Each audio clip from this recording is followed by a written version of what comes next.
Bonjour à tous et bienvenue au Forum Radio J dont vous êtes l'invité Marc Fesneau. Bonjour. Bonjour. Alors à 112 jours du premier tour, 112 jours du premier tour, l'incertitude règne sur la campagne. La flambée du variant Omicron pouvant en effet avoir une influence considérable sur la physionomie de la compétition présidentielle. Alors la bataille pour l'Elysée va-t-elle être percutée par les gestes barrières et les contraintes sanitaires? En clair, comment envisager une campagne sous Covid? Comment mêler présentiel et distanciel? Quelle place pour les meetings et les rencontres entre les candidats et les Français? Et puis au-delà, qu'est-ce qui va peser le plus sur la présidentielle? Est-ce que c'est l'effet Covid ou est-ce que c'est l'effet Zemmour? Mais pour commencer, Marc Fesneau, puisque vous êtes ministre des Relations avec le Parlement, qu'attendez-vous du débat parlementaire autour du pass vaccinal qui va débuter au début de l'année prochaine? Écoutez, j'attends, comme tous les débats qui ont eu lieu, ça sera le 12e ou le 13e texte sur les questions sanitaires. C'est dire d'ailleurs si le gouvernement a toujours fait le choix de passer par la voie parlementaire, même si certains parfois trouvent que c'est un peu lent, moi je trouve que c'est très bien. Que d'utiliser cette voie parlementaire. Ça permet d'abord d'éclairer les sujets qui seront mis sur la table dans le texte qui sera présenté au Conseil des ministres le 5 janvier. Et par ailleurs, de regarder avec les parlementaires, de la majorité ou de l'opposition, si tant est qu'on trouve une opposition qui soit dans une logique de responsabilité, de trouver les voies et moyens d'ajuster les dispositifs qui seront proposés par le gouvernement. Donc c'est un temps, à mon avis, d'explication, d'exploration des sujets et éventuellement d'évolution des dispositifs réglementaires. Alors d'abord, donc Conseil des ministres le 5 janvier. Ensuite, le débat à l'Assemblée et au Sénat, c'est précisément semaine suivante et semaine suivante, c'est-à-dire autour du 10, de la semaine du 10 et autour de la semaine du 17. On donnera les dates précisément aux assemblées. Et au Sénat oui, dans l'ordre habituel. Et nous allons rencontrer, le Premier ministre a demandé, je serai présent, a souhaité rencontrer le groupe de liaison qui s'est constitué entre le Sénat d'une part et l'Assemblée d'autre part en début de semaine prochaine et qui permettra d'ajuster le temps parlementaire nécessaire et d'ajuster la date précise. Voilà. Parce qu'on nous dit 2 jours, ça doit être à peu près ça? Oui, moi je me contrains jamais, je ne suis pas du genre, et le Premier ministre est dans la même logique, à l'idée qu'il faut que le débat parlementaire, on dise c'est de telle heure à telle heure et c'est de tel jour à tel jour. Ça peut être plus long, ça peut être plus court, ça dépendra du texte qui est en cours de finalisation, ça dépendra des éléments du débat qui seront posés, ça dépendra de la volonté des parlementaires. Mais faut toujours donner le temps au débat parlementaire, donc on verra. On verra. Alors on va parler un peu des réactions suite à l'annonce du Premier ministre vendredi. Est-ce qu'il n'est pas juste d'abord de dire qu'il s'agit de mettre en place une obligation vaccinale? Pourquoi ne pas parler carrément d'obligation vaccinale? On est dans un mécanisme qui a toujours été transparent. D'ailleurs, depuis que le président de la République s'est exprimé au mois de juillet cette année, qui était une incitation très forte à la vaccination.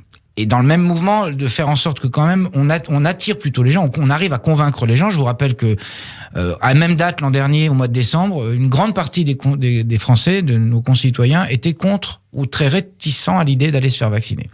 Depuis lors, on est à 90%. Donc on a plutôt réussi cette phase qui est une phase à la fois d'incitation très forte, et on remet un cran, comme l'a dit le Premier ministre vendredi dernier, on remet un cran pour aller plus loin, mais en même temps de faire en sorte que ça se fasse avec plutôt d'essayer de convaincre. Et donc il reste à convaincre un certain nombre de nos concitoyens, il reste aussi à porter plus loin la contrainte pour faire en sorte qu'on ait un taux vaccinal très élevé. Est-ce que c'est une sorte de confinement pour les non-vaccinés? Non, c'est pas vrai. Le confinement, vous l'avez vécu, nous l'avons vécu. Ceux qui nous écoutent et ceux qui nous regardent l'ont vécu. Le confinement, c'est de rester chez soi ou d'avoir des horaires à 1 kilomètre pour pouvoir se déplacer. Simplement, ça porte une contrainte plus forte sur les non-vaccinés. C'est bien normal, c'est-à-dire que dans les lieux où il y a plus de risques, les lieux où on se démasque, je pense aux bars, aux restaurants, un certain nombre d'espaces où il y a des risques plus avérés, c'est une contrainte plus forte sur ceux qui sont non-vaccinés pour que ceux qui sont vaccinés puissent continuer à avoir des activités plus normales. Donc c'est pas une contrainte de l'ordre d'un confinement. La vraie contrainte, je vais vous dire, c'est le confinement. Le confinement réel. C'est-à-dire, on peut pas sortir de chez soi. C'est pas ça qui est en question. Vous dites la vraie contrainte, c'est le confinement réel. Ce qui se passe aux Pays-Bas. Aux Pays-Bas. Donc la décision du Premier ministre des Pays-Bas, néerlandais, de confiner le pays jusqu'au 14 janvier. Est-ce qu'on peut vivre ça en France? Je crois pas. C'est en tout cas on essaye. Je crois pas. Vous dites. Mais non, mais je vais vous dire, moi je fais pas de grief d'ailleurs, y compris j'entendais hier certains qui critiquaient les Pays-Bas en disant ils ont pas anticipé. Je trouve que cette crise sanitaire, si elle pouvait nous avoir, en tout cas nous, elle nous a appris plutôt l'humilité. Si elle pouvait apprendre à un certain nombre de gens dans l'opposition l'humilité, et de dire qu'on n'est pas dans une certitude absolue, parce que il y a un mois, je vous aurais dit qu'on était plutôt dans une phase de sortie. Et d'ailleurs, nous le disions. Pourquoi? Parce que nous avions un variant Delta, une couverture vaccinale qui était très forte, sortie de crise. Bon, il arrive un variant Omicron, c'est pas nous qui l'inventons. Omicron ou Omicron, comme vous voulez. Ce variant-là, il vient perturber les choses. Les Anglais étaient aussi dans le sentiment qu'ils en sortaient, et ils ont un variant qui est devenu dominant en moins de 15 jours ou 3 semaines, et qui pose d'autres problèmes parce qu'il est plus contagieux. Bon, très bien. Donc tout ça bouleverse les choses. Donc dire... Les confinements ou pas en France? Non mais dire avec certitude et aplomb, c'est jamais. Mais on n'est pas du tout dans cette configuration-là. Vous comprenez bien que les mesures qu'on prend, y compris pour augmenter le nombre de vaccinés, sont des mesures qui sont de nature à éviter ça. Est-ce qu'aujourd'hui, on peut dire certainement il n'y aura pas de confinement? On peut dire tout est possible? Non mais avec ce variant, avec ce virus, on a appris que tout était possible. Mais non mais prenez-le au pied de la lettre, ce que je suis en train de dire. On n'est pas dans cette phase-là. On est dans une phase où on sait que par la vaccination, c'est ça la démonstration qui a été faite depuis le mois de juillet ou depuis presque un an. Ceux qui sont vaccinés, ils ne développent pas des formes graves, et donc quand on est dans cette configuration-là, on évite les dispositifs de confinement. Alors justement, une question liée à ça, est-ce qu'on peut dire, est-ce que vous dites que les non-vaccinés, qui représentent à peu près 10% des Français devant se faire vacciner, font peser un risque sanitaire à l'ensemble du pays? Oui, alors... Moi, je suis de ceux qui pensent que sur ces sujets-là, c'est pas la peine de faire porter de la mauvaise conscience ou de pointer du doigt. Je n'aime pas dans la vie publique et dans la vie politique l'idée de chercher des boucs émissaires. Donc, la question n'est pas de chercher des boucs émissaires. La question, c'est de s'interroger individuellement et au fond au service du collectif de qu'est-ce qui est le mieux pour la société, qu'est-ce qui est le mieux pour chacune et chacun d'entre nous. Quand on a un entourage ou quand on est souvent en contact avec des gens, ne pas se faire vacciner, je trouve qu'il y a une part d'absence de responsabilité. Voilà. Alors, c'est pas une leçon que je donne, mais je pense qu'on doit chacun réfléchir en responsabilité. Il y a des milliards de gens qui ont été vaccinés. On sait désormais dans les pays où c'est peu vacciné et les pays où c'est très vacciné la différence. La différence, c'est le nombre de morts. La différence, c'est les gens en réanimation. Et donc dans cette configuration-là, je pense que c'est un appel plutôt à la responsabilité, sans jeter l'opprobre, mais ces 6 millions de Français, ils ont une part, comme nous tous, de la responsabilité collective pour faire en sorte qu'on sorte de cette crise. Donc ils doivent prendre conscience de ce qui se passe et de ce qui peut leur arriver. Alors, ils doivent prendre leurs responsabilités comme chacun doit les prendre. Alors justement, qui a la plus grande responsabilité dans cet emballement de la situation sanitaire? Les non-vaccinés ou vous en avez parlé à l'instant, ou les leaders d'opinion, les leaders politiques, les leaders d'opinion, ça peut être des journalistes, les leaders politiques comme, on va les citer, Florian Philippot, Nicolas Dupont-Aignan, Jean-Frédéric Poisson, que l'on a vu depuis des mois, de samedi en samedi, manifester contre le vaccin et contre le pass sanitaire. Est-ce qu'ils ont une part de responsabilité? Mais évidemment, parce que la parole publique, elle pèse dans le débat. Et quand vous dites... Attendez, quand vous dites évidemment, vous pensez à qui précisément? Non, je veux pas vous... Mais vous les avez cités. Mais moi, en fait, je vais vous dire, ils sont à la fois... politiquement pas grand-chose, et en même temps, dès qu'ils ont un espace médiatique, ils l'occupent pour alimenter les fake news, alimenter le complotisme généralisé. Et là où ils ont une responsabilité, c'est que malheureusement, il y a parfois des gens qui leur donnent du crédit, ou dont ça accrédite le sentiment qu'il y a du complotisme. Et donc, ils portent une part très lourde de responsabilité devant des gens qu'on retrouve parfois aux urgences. Et d'ailleurs, les journaux sont remplis de gens qui vous expliquent que, mon Dieu, pourquoi ils ont écouté, et mon Dieu, comme ils regrettent, parce qu'ils ont fait un séjour aux urgences.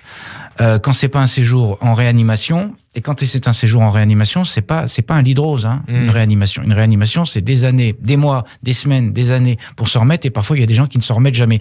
Et donc ils portent une part. Moi, je pense que les mots qu'on porte dans le débat public sur des sujets qui sont extrêmement sérieux, qui touchent à la vie et à la mort et à la santé, des gens qui n'ont aucun principe médicaux, vous ne me voyez pas développer des théories scientifiques, je ne suis pas un scientifique. Enfin, j'ai une culture scientifique puisque j'ai fait des études scientifiques quand j'étais jeune, mais je ne considère pas cela. Mais ne pas écouter les scientifiques, c'est des gens qui nous ont expliqué d'abord qu'il n'y avait pas besoin de gestes barrières, après qui nous ont expliqué que il fallait utiliser tel ou tel médicament et qu'il y avait des études partout dans le monde qui le prouvaient, et puis après qui nous ont expliqué qu'il fallait... du professeur Raoult, hydroxychloroquine. Alors, tout ça sans aucun fondement scientifique et qui sont venus alimenter toutes les thèses de complotisme. Et ces gens-là, ils portent une responsabilité très... Il y a des propos qui peuvent être des propos qui sont très dangereux pour les gens. Je vais vous préciser la question. Vous dites qu'il y a des propos très dangereux. Est-ce que ces gens-là, donc j'ai cité leur nom, je vais les reciter, Philippot, Dupont-Aignan ou Poisson, ont eu une attitude criminelle dans la mesure où leur action a pu conduire à des décès? En tout cas, ils ont une attitude extrêmement irresponsable. Ça, c'est pas moi qui le dirais comme ça, mais je pense qu'il y a des mots comme je l'avais dit dans d'autres circonstances. C'est les mêmes qu'on avait retrouvés au moment des Gilets jaunes et qui incitaient les gens à aller casser, à aller détruire, à aller fomenter des troubles dans l'opinion, à aller monter sur l'Élysée pour faire une forme de coup d'État de la rue. Hein. Ouais. Donc tous ces gens-là sont des irresponsables. Au fond, c'est des pousses au crime. Vous voyez ce que je veux dire ? Et dans ces attitudes-là, je pense qu'il y a une grande part de responsabilité. Moi, je pense à ceux... Ils sont irresponsables, c'est avéré. Désormais, c'est avéré. Et je pense que d'ailleurs, le débat présidentiel, il sera autour de ceux qui sont responsables et qui sont irresponsables. C'est une infime minorité des responsables publics. Je dirais un mot de certains autres qui ont aussi une part de responsabilité. Mais là, ils ont une part de responsabilité pour cela très lourde. Mais je pense à ceux qui ont pu les croire et qui se retrouvent aujourd'hui à avoir perdu un proche ou un parent parce qu'ils les ont crus. Donc ils ont une responsabilité dans la mort. C'est ce qu'on a. Non, j'ai pas dit ça. J'ai dit, ils portent une part de. Ne me faites pas dire ce que j'ai pas dit. Ils portent une part de responsabilité. La politique, c'est de dire des choses, et quand on dit des choses, de savoir ce que ça peut produire dans l'opinion. Et donc, c'est important de le souligner. Et par ailleurs, il y a aussi, et là, on n'est pas dans le même registre, il y a aussi un certain nombre de gens qui, qui par leurs atermoiements troublent les esprits. Alors, un coup, on est contre. Non, mais j'entends l'opposition. Par exemple, j'ai l'impression que vous parlez de Christiane Taubira. Non, pas du tout. Ah bon ? Aussi, mais pas principalement et seulement. Il y en a pour tout le monde, si je peux dire, si vous me permettez. C'est ceux qui vous expliquent. Madame Taubira, par exemple, vous avez raison de la citer. Elle veut être le candidat de toute la gauche. Donc, elle veut être la candidate aussi du Parti socialiste, si j'ai bien compris, les grandes manœuvres qui sont en cours, si on peut appeler ça des grandes manœuvres. Lequel Parti socialiste voulait l'obligation vaccinale. Vous avez côté droit des gens qui vous expliquent qu'il faut pas confiner, puis qu'il faut confiner, puis qu'il faut pas de passe sanitaire, et puis maintenant que, enfin bon, on est quand même dans le registre des incongruités de la vie politique. Incongruité ou on est chez les fous ? Je sais pas si c'est une affaire psychiatrique, mais en tout cas, c'est des affaires d'incohérence.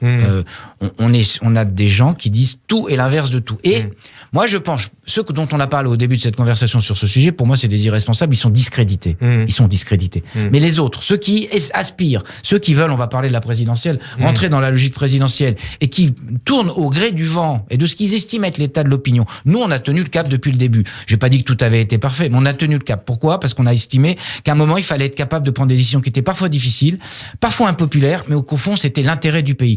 Et je pense que les gens nous font quand même crédit de ça. Alors, tout à l'heure, vous disiez, le débat parlementaire, on pourra l'ouvrir à certaines propositions des oppositions. À quoi, par exemple ? Non, on va regarder le texte, on va regarder les ajustements qui peuvent être faits. On n'a jamais été fermé, contrairement à ce que dit l'opposition. Simplement, il faut qu'on ait, sur des débats comme ça, il faut qu'on soit les uns et les autres de bonne foi. C'est-à-dire, est-ce qu'on essaie de coincer tel ou tel ministre ou tel gouvernement, ou est-ce qu'on essaie d'avancer collectivement ? Moi, je regrette que dans ce pays, on n'arrive pas sur des sujets aussi éminents à trouver des voies de consensus. Voilà, alors, je le regrette. Le pass vaccinal, il sera effectif à partir de quand ?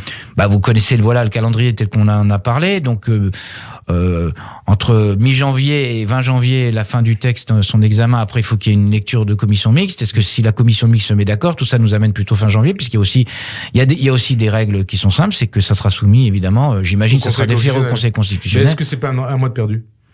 Non, mais on peut pas dire que c'est un mois de perdu. D'abord, c'est la question qu'on vous pose. C'est pour d'abord, il y a des dispositifs qui sont à l'œuvre. Deux, on est en train de se mettre en situation.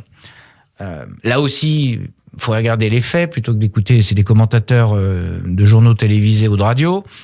On est en situation, on a vacciné la semaine dernière entre 700 000 et 900 000 Français jour. Donc, il n'y a pas besoin de texte de loi pour pousser la vaccination. Il faut saluer d'ailleurs l'engagement des élus locaux, l'engagement d'un certain nombre de gens qui ont fait en sorte que, de nouveau, on puisse réactiver les process de vaccination. Et donc, la course, c'est une course à la vaccination. Donc, on continue la course à la vaccination. Ça n'empêche pas qu'il y ait un texte. Et la démocratie, elle mérite un peu de temps. Et donc, on est du temps. C'est jamais du temps perdu quand on essaie de débattre. Ça permet d'éclairer les Français. Est-ce que vous confirmez qu'un pass sanitaire sera étendu au travail, aux salariés et sera exigé pour travailler dans des entreprises? Je ne confirme rien, je confirme simplement ce qui ont été les propos du ministre de la Santé, qui était de dire que ça peut être un sujet et un débat, que ça fera partie du débat parlementaire. On verra à ce moment-là. Il faut un consensus ou le gouvernement imposera là aussi, ça paraît idiot, mais pardon de le dire comme ça, mais la méthode compte. La semaine prochaine, le Premier ministre recevra les groupes politiques, les présidents des deux assemblées, il recevra aussi les organisations patronales et syndicales pour voir comment ils perçoivent les choses, comment on peut s'ajuster les dispositifs, comment on fait en sorte d'être dans un mécanisme d'incitation plus fort, sans être dans quelque chose qui soit qui paraisse trop brutal aux gens. Mais il faut qu'on avance, parce que je pense que vraiment, pourquoi les Néerlandais sont en difficulté, c'est qu'ils ont la troisième dose est venue trop tard. Et donc, nous, c'est une course contre la montre. Et dans une course contre la montre, tout le monde doit courir. Si course contre la montre, justement, est-ce que ça pourrait aller, ce projet de loi, s'il concerne des entreprises, aller jusqu'à une suspension des salariés qui n'auront pas de... Vous voyez bien que c'est pas la logique qui est à l'œuvre, et donc se discutera, mais je ne crois pas que ce soit la logique qui soit à l'œuvre. On est dans un mécanisme où il faut inciter les gens. Vous disiez, non, c'est pas la logique qui est à l'œuvre. Mais non, depuis le début, on essaie plutôt... Alors, on essaye de faire en sorte que la responsabilité prime sur la contrainte. Mais à un moment, il faut aussi des contraintes. Il faut qu'on marche sur nos deux jambes. Il y a la responsabilité, l'esprit civique qui est partagé par l'extrême majorité des Français. Et puis la contrainte quand il faut pousser un peu plus loin. Si le président de la République n'avait pas accéléré les choses au mois de juillet, on ne serait pas dans cette situation aujourd'hui. On serait déjà à des centaines de milliers de cas. Et dans les universités, est-ce qu'il peut y avoir aussi la demande d'un pass sanitaire pour entrer dans les universités mais tout est dans ces cas-là, en fait, quand vous êtes devant un micro de journaliste, quand vous dites tous les schémas sont à l'étude, on vous dit « Ah bon, donc vous y réfléchissez ». Oui, pardon, dans une crise sanitaire, on réfléchit à tout. Pour l'instant, ça n'a pas été posé, mais on verra dans le texte. Le texte était en cours d'écriture parce qu'il faut qu'on voit précisément, puis il faut qu'on ajuste par rapport à ce qui est notre sujet. Non, mais... Il y a deux choses. Il faut qu'on voit les lieux où il y a le plus de risques. Oui. Parfois d'ailleurs développer du distanciel là où c'est possible, parce qu'on n'a pas parlé du télétravail, y compris le télétravail. Oui, parce que c'était pas la thèse jusqu'à il y a quelques semaines. Aujourd'hui, le télétravail va revenir en force. Pardon, c'est un peu inexact de dire ça. C'est pas que c'était pas la thèse. C'était pas une obligation. Faut pas que ce soit tous les jours, parce qu'on voit bien les limites que ça produit. En même temps, y compris quand la crise s'était un peu éloignée pendant quelques semaines ou quelques mois, on a vu que les gens continuent à pratiquer le télétravail, que c'est une pratique qui s'est beaucoup plus répandue qu'elle ne l'était avant. Donc, faut qu'on travaille sur les universités. On verra les dispositifs qu'il faut prendre. Alors, maintenant, les réactions des oppositions, la gauche et l'extrême droite critiquent déjà le futur pass vaccinal. Comme d'habitude. Alors, on va prendre quelques déclarations. D'abord, qu'est-ce que vous répondez ? Éric Coquerel, qui au nom de LFI dénonce, je le cite, un pas vers une société de contrôle généralisé et la discrimination entre vaccinés et non vaccinés. Non, mais la discrimination, c'est la vraie discrimination, c'est ceux qui vont aux urgences, ceux qui vont en réanimation. Et ceux qui meurent. Et ceux qui meurent, et ceux qui, parce qu'ils sont vaccinés, sont protégés. C'est ça la discrimination. Et donc, ils devraient plutôt pousser les gens à se faire vacciner. Parce que moi, ce qui m'importe, vacciné ou pas vacciné, c'est que les gens ne se retrouvent pas en réanimation ou sont en situation de mourir. C'est ça qui compte. Et ça, la responsabilité d'un responsable public, c'est pas d'alimenter des fausses discriminations. La discrimination, c'est face à la maladie. Quand vous êtes vacciné, vous êtes quand même plus protégé. C'est ça la vérité. Autre critique. Voilà la discrimination. Et je vais vous dire, il y a des pays qui seraient bien contents d'avoir des vaccins. Et la vraie discrimination, c'est quand en Afrique du Sud, vous avez seulement 25% de vaccinés. Ça, c'est une discrimination. Et ça, c'est une discrimination que je considère comme scandaleuse. Parce que ça veut dire que sur cette terre, face à un virus comme celui-là, il y a des gens qui ont des chances plus que d'autres. Et quand on a la chance d'avoir un vaccin, je pense qu'on ne devrait pas alimenter ce genre de théorie. Autre critique qui vient du côté du Rassemblement national, où l'on accuse Emmanuel Macron, je cite, je crois que c'est Julien Audoul qui disait ça hier, de faire en sorte qu'il n'y ait pas de campagne électorale. Oui, monsieur Audoul, il dit n'importe quoi. Il dit tout son contraire. C'est le seul au Rassemblement national ou pas ? En tout cas, celui-là, c'est un peu un maître étalon, si je peux dire. Il pourrait être au musée de Sèvres, comme disait l'autre. C'est-à-dire que continuellement, il dit des bêtises. Et je prends des mots polis parce qu'on est à la radio. Ouais. Mais continuellement, il dit des bêtises. Alors, donc, j'ai même pas envie de commenter les bêtises de monsieur Audoul, qui fait planer rien du tout. On a eu différents process électoraux, des municipales, des régionales, des départementales. Alors, c'est évidemment que ça pose des sujets. On va en parler. D'organisation. Enfin, est-ce que quelqu'un peut venir me dire crédiblement autour de cette table que ça n'a pas été fait dans des conditions démocratiques ? Et je vais vous dire, je veux simplement qu'il réponde à une question simple. C'est quelles sont ses propositions pour faire en sorte qu'on protège les Français et qu'on n'envoie pas des gens dans les urgences, dans réanimation, c'est-à-dire dans un risque mortel très avéré, très grave. Éric Zemmour, il parle d'une lutte des classes vaccinales afin d'empêcher les Français de s'intéresser aux sujets sur lesquels Emmanuel Macron est en difficulté. On voit qu'il parle d'immigration, des étrangers. Oui, mais on voit bien que M. Zemmour, il a du mal à parler d'autres sujets que ceux les deux que vous venez de nommer d'ailleurs. On aimerait bien qu'il parle de développement économique, on aimerait bien qu'il parle de santé, on aimerait bien qu'il parle de stratégie industrielle, on aimerait bien qu'il parle de stratégie européenne. C'est à lui qu'il faut poser. C'est lui qui devrait se poser la question au fond d'une campagne qui n'est que sur un thème, qui vient n'attaquer, ne diviser que les Français. C'est pas nous. Nous, on est en situation de gouverner. Il a une chance, c'est qu'il a le droit d'être irresponsable. Pas nous. Valérie Pécresse, elle demande le report d'une semaine de la rentrée scolaire de janvier à cause justement du virus Omicron. Est-ce que c'est envisageable ? Oui, là aussi, j'aimerais bien qu'on réfléchisse un peu 5 minutes plutôt qu'au détour d'un tractage sur un marché, interviewé par un de vos confrères, on répond ça. Donc Valérie Pécresse, hein ? Valérie Pécresse, oui, mais pardon, Madame Pécresse devrait le savoir. Quand vous dites on report d'une semaine, il y a des gens qui travaillent. Donc, qu'est-ce qu'on fait sur les affaires de télétravail ? Donc, je le prends par le petit bout de la lorgnette, en disant c'est aussi simple qu'une semaine de congé après les vacances. Donc, vous lui dites, et qu'est-ce qu'on fait des parents ? Mais en général, je veux dire, une politique publique de santé, c'est une politique globale. Quand vous dites tous les enfants restent à la maison, ça veut dire qu'il y a au moins un des 2 parents qui reste à la maison. Surtout quand vous avez des enfants en bas âge. Madame Pécresse le sait. Donc, il faut qu'elle, comment dirais-je, une politique publique, c'est un tout. Et donc dire, j'ai la mesure, enfin, qui crédiblement... Vous dites, ça tient pas la route. Non, mais qui crédiblement, là encore, autour de cette table, pourrait croire qu'il suffirait qu'une semaine...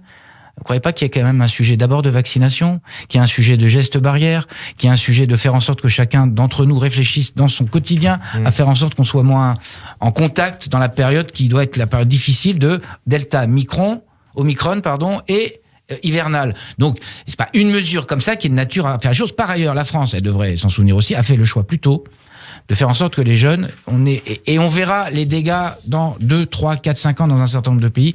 Je pense aux États-Unis, je pense à d'autres pays, y compris en Europe, où pendant 6 mois, les enfants sont pas allés à l'école. Et donc, tout ce qui peut faire que les enfants aillent à l'école... Après, hein.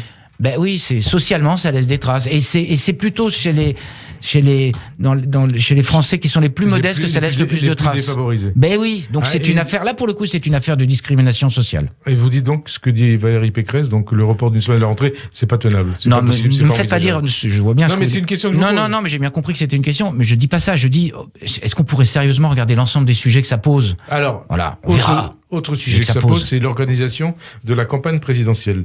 Est-ce juste de dire que la campagne elle va être percutée par des gestes barrières et les contraintes sanitaires ? Comment il faut envisager une campagne présidentielle sous Covid ? Écoutez, évidemment que ça pose des questions d'organisation, mais moi je fais confiance aux uns aux autres. Jusqu'à nouvel ordre, il me semble que les responsables publics ont pu faire différents meetings. J'en vois fleurir. Votre exemple personnel au régional. Oui, et moi j'ai vécu une campagne régionale qui a été... Alors on était dans une période... quand même avec beaucoup d'établissements fermés, l'incapacité de se réunir en dehors de l'extérieur, et même à l'extérieur on était contingentés. On peut espérer quand même que les mesures qu'on va prendre, la vaccination étant élevée, font des mesures moins fortes. 2, je pense que la campagne, elle intéressera... Qu'est-ce qu'il faut dans une campagne ? Il faut que les idées puissent être mises sur la table, il faut intéresser les Français, c'est-à-dire que les gens aient envie d'aller voter. Et donc c'est d'abord une question de fond, hein. C'est-à-dire que si on n'est que dans la caricature et à se jeter des anathèmes ou dans les petits jeux d'appareils pour savoir qui est le meilleur à gauche ou qui est le meilleur à droite en dernière minute, ça alors pour le coup, je suis sûr que ça n'intéressera pas les Français. Si on leur parle pas de leur quotidien, ça n'intéressera pas non plus les Français. Après, vous êtes un média. Les médias sont des véhicules formidables pour développer des projets, développer des contradictions entre nous. Ça veut dire que la campagne elle va se faire dans les médias et pas dans les meetings ? Elle sait déjà... Non mais les meetings... Monsieur Aziza, vous savez comme moi que... Ouais. Les meetings, désormais, en particulier en présidentiel, c'est plutôt des meetings où on montre sa force. Et le poids des images est très important. Pourquoi ? Parce que c'est l'émergence des chaînes d'information continue ont donné une importance visuelle. C'était le sens de ma question. Est-ce que les meetings, ça sera encore possible ? C'est encore possible ? Non mais j'essaie de répondre à votre question. Aujourd'hui, on n'est plus dans la politique d'il y a 30 ou 40 ans où quand on faisait un meeting, au fond... on attirait des gens. Le meeting est moins le lieu pour convaincre les gens. Le meeting, c'est le lieu par la voie des médias d'information continue pour montrer sa puissance, pour développer un discours. C'est une forme de communication. Et donc, mais ma question, alors j'ai compris votre question. Est-ce qu'on pourrait, on verra à date. Ce que je constate aujourd'hui, c'est que tous ceux qui ont voulu faire des meetings ont pu les faire. À la vérité, c'est ça. Les gens sont masqués. C'est quand même des lieux quand on est masqué, etc. Donc c'est encore possible. Mais on verra. Mais ce que je veux dire par là, c'est ne résumons pas une campagne présidentielle à l'idée de savoir si on peut faire des réunions publiques tout le temps. Mais c'est important de faire des réunions publiques. Autre question, mais c'était une proposition du MoDem d'ailleurs. Est-ce qu'il est encore temps de favoriser le vote électronique et le vote à distance ? Non, techniquement, là, c'est un peu, à mon avis, court. Moi, je vais vous donner un sentiment personnel. Je pense que peut-être qu'on peut encore un peu simplifier les votes par procuration. Comment ? Que la démarche puisse se faire en un peu plus dématérialisé, que l'acte... par Internet, vous voulez dire. Oui, que l'acte... Alors, on le fait en partie par Internet, d'ailleurs, déjà, mais après, il faut toujours passer par un système ou chez au poste de police ou au poste de gendarmerie.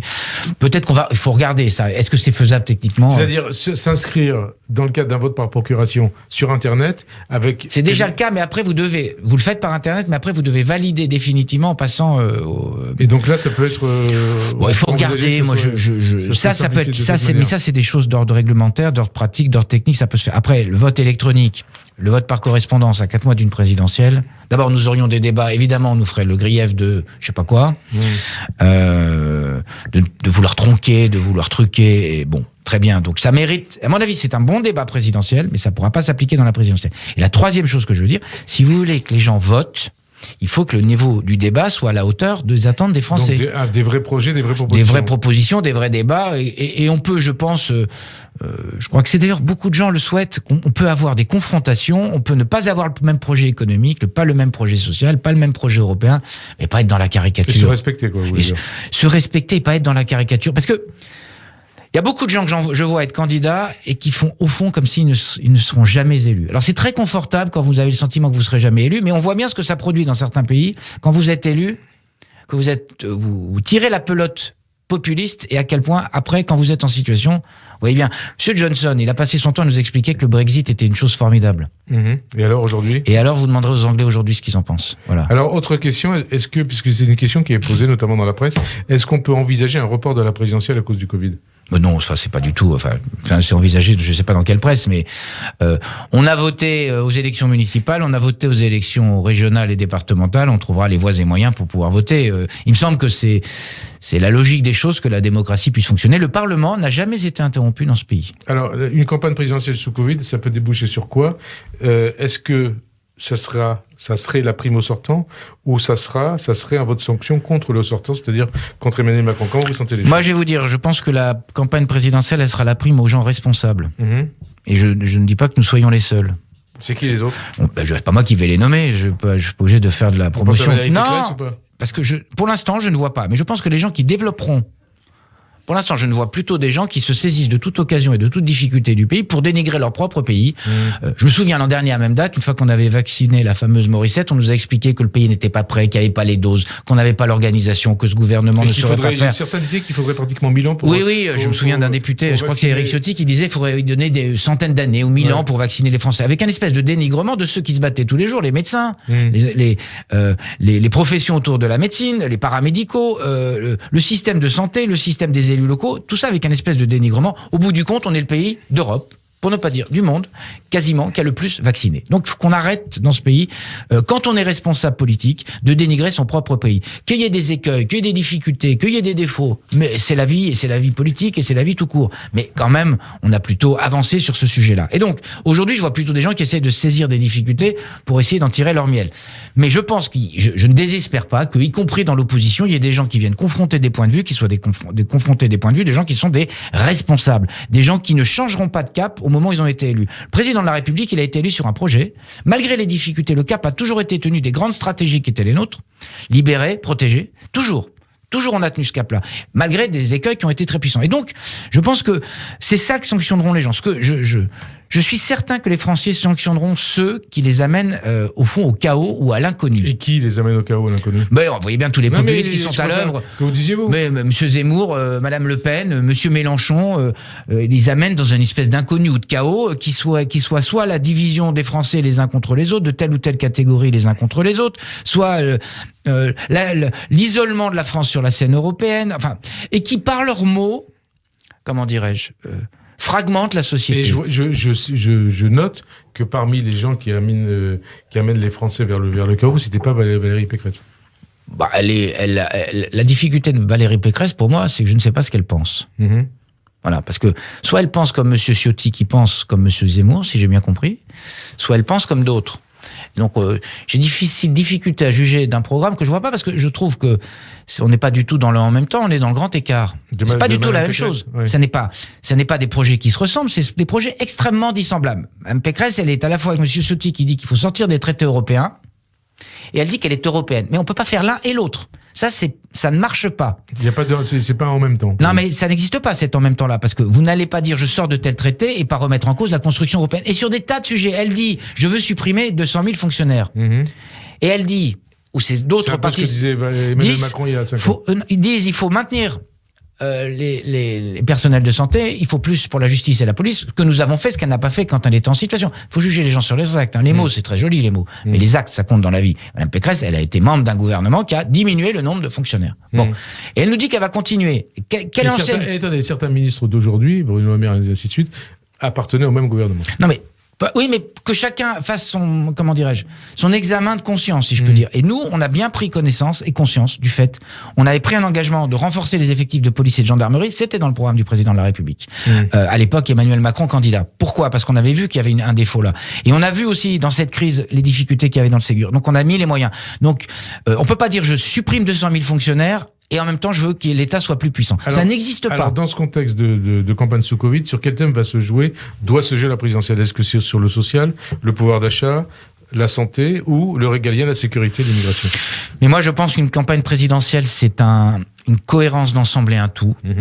C'est pour ça que je disais, chez Zemmour est un peu monothème. On va parler Zemmour, ouais. Non, mais j'en parle là parce que c'est lié à ce que parce que vous me dites sur quel thème. Ouais. Moi, je ne crois pas au candidat qui nous parle que d'un seul thème. Il est incapable de nous parler. Moi, je connais les questions rurales, les questions des collectivités territoriales, les questions agricoles, les questions européennes, les questions de santé. Il n'a rien à nous dire sur le sujet. Oui, j'ai oublié de citer l'Europe puisque la France présidera donc oui, mais ça n'est pas anodin dans ce mouvement-là parce que je pense que le regard qu'on porte sur l'Europe, c'est le regard qu'on porte sur la France. La manière dont on envisage la France puissance dans un ensemble qui est plus grand, c'est pas la même chose que d'une France repliée sur elle-même. On peut pas à la fois dire la France c'est le rayonnement et dire c'est l'inverse du rayonnement, c'est-à-dire le repli sur soi-même. Moi, je sens la France suffisamment puissante, suffisamment rayonnante pour pas avoir besoin de me replier. Moi, je porte le patriotisme en étendard et pas en honte. Vous voyez ce que je veux dire, contrairement à Monsieur Zemmour et d'autres. Et donc, les thèmes. Donc, c'est un tout. C'est qu'est-ce qu'on dit sur les grandes transitions à l'œuvre, c'est quoi ? En particulier, la transition écologique. Parce que la transition écologique, elle vient tirer tout le fil et la pelote de notre modèle.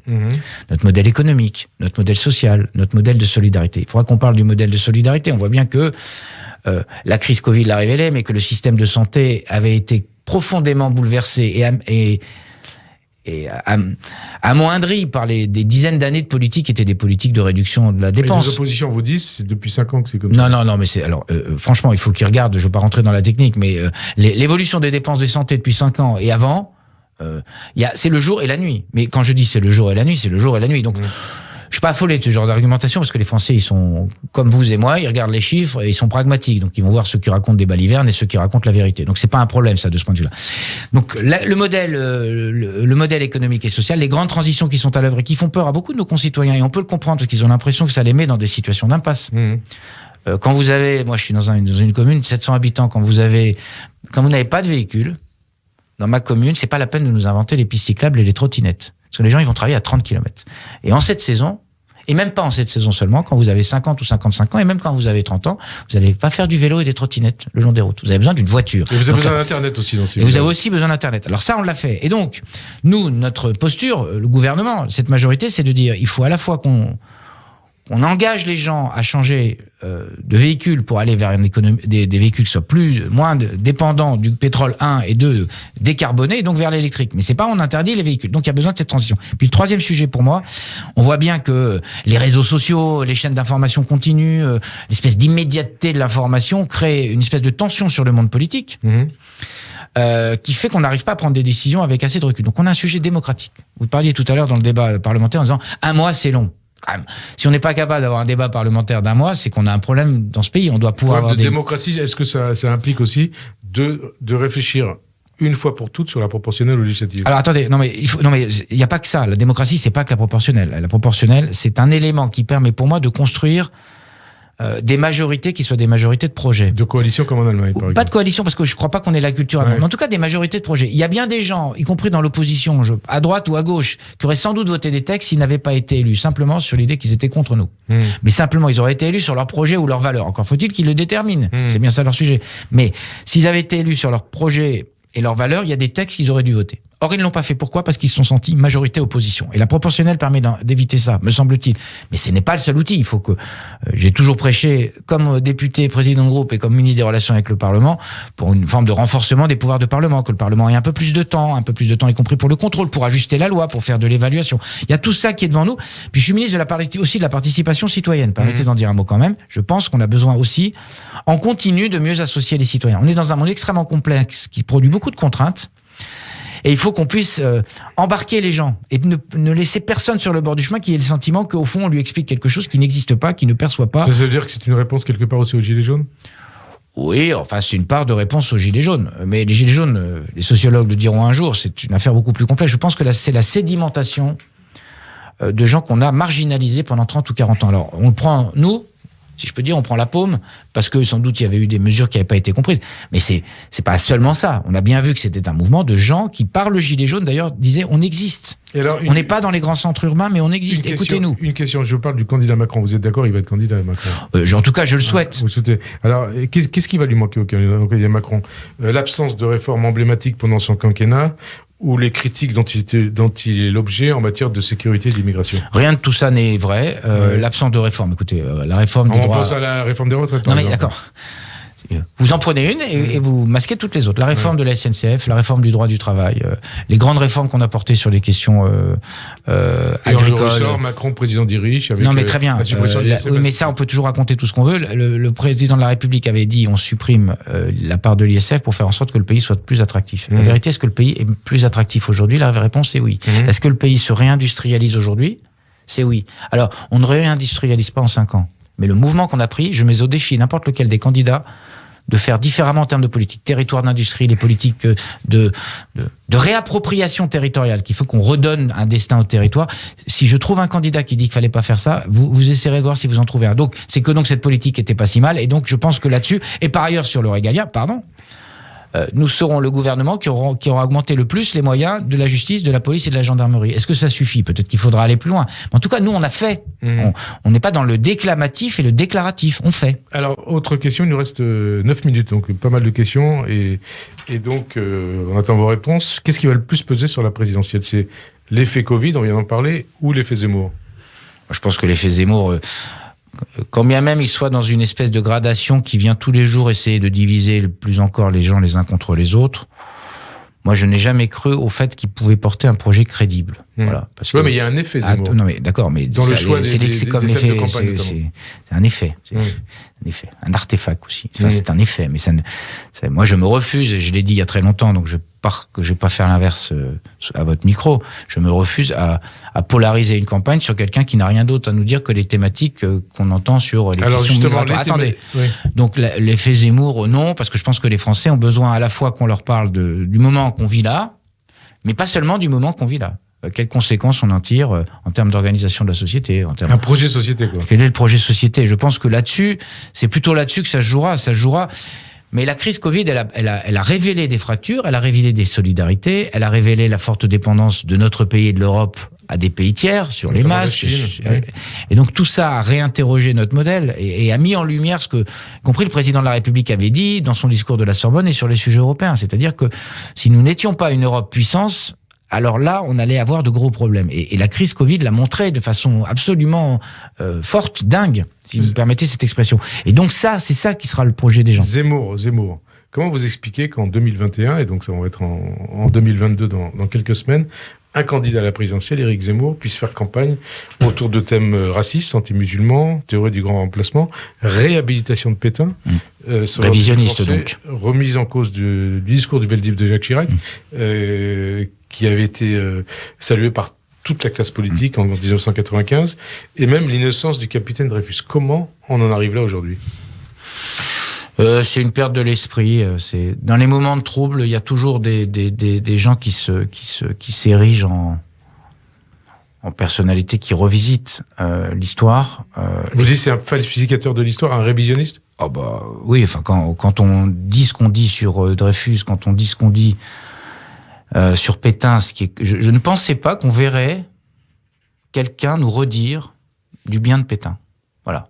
Je pensais pas. Vous pensez pas, je vais traduire ce que vous dites. Vous ne pensiez pas un jour qu'on vivrait un moment qui, dans l'histoire, dirait, au fond, regardez bien ce qu'a fait le maréchal Pétain pendant la guerre de 40, c'était pas si mal. Moi, je trouve ça. En gros, qu'une personnalité publique qui se présente à la présidentielle fasse du Faurisson.